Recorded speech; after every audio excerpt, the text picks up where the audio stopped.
My name is Jamil Diab and I'm with L'Atelier du Miel, which translates to محترف العسل or the honey workshop. So basically what we do is we use honey as a platform to try to revive what we believe is a virtuous cycle that's been lost. And the virtuous cycle that I'm describing now is a relationship between the consumer, the local beekeepers and the local environment. And I feel like the beekeepers and the environment have been taken out of the equation today and replaced by an extended value chain. And what we're really trying to do is reintegrate the beekeeper and your local environment to that equation and really try to help people reconnect with their local community, have an impact with every purchase, improve transparency across this value chain, and really I get people to ask where their produce is coming from, how it's being produced, who are they supporting with their purchases, and hopefully writing a general trend, I think, towards a higher demand for local food and for local experiences and to support local communities.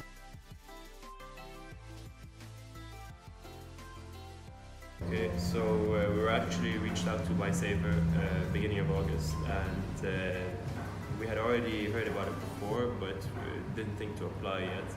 And it was a lucky coincidence that they reached out to us. I think Khadija was doing her research and came across us somehow. And as soon as we heard about it, we got really excited. We were trying to enter the GCC for a while. We have a small presence in Dubai. And once we saw the team, Rashid, Mona, Amira, Ladir, they were all fantastic.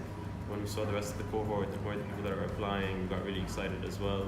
And things moved quite quickly, so we applied in August and we were here beginning of October.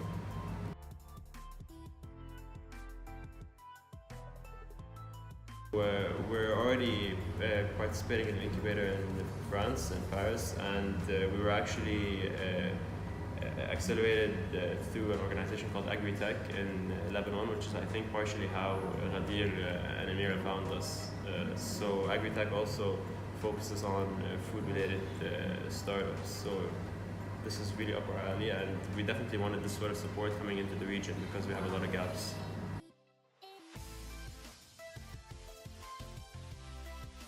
So what we really like about she is the domain expertise. So the fact that it's food focused, where there's really been an overabundance of tech-related accelerators. So we really enjoy the fact that there is domain expertise. The people we're meeting aren't just developers or CTOs. The people we're meeting are actually people who are in the field, who know what retailers look for, who know what restaurants and hotels look for, who know what the problems that food companies deal with are, and who really understand the landscape, especially in the GCC. So the fact that we had both the geographic expertise and the domain expertise really helped bring things together and answer a lot of our questions.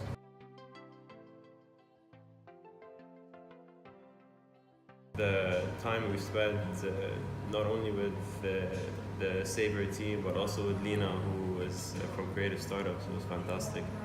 And the rest of the startups in the cohort was actually the best part. So what I really liked is the Savour team, and Lina in particular, actually played a big role in creating a sort of nurturing environment where we didn't feel like we were in competition with one another. We didn't feel like we were keeping any score. We were just trying to really help each other out and learn from one another.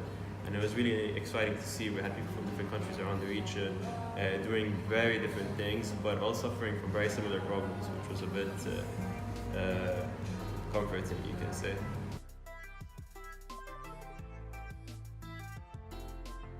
I can give you many examples. So the first one and the most obvious one is raising money. So if you're not a pure tech play company, then it could be a bit challenging, especially in the region, to raise money and to understand what investors look for when it comes to a startup like yours.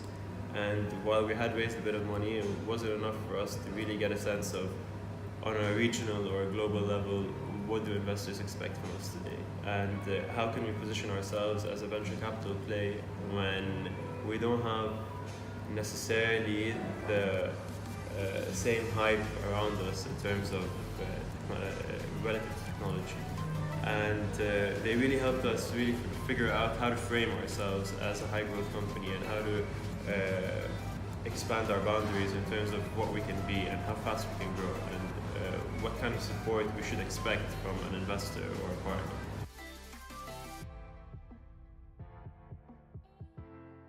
What Savour was really good at throughout the entire experience was trying to facilitate conversations, and not just between the mentors and us, but also between the startups themselves.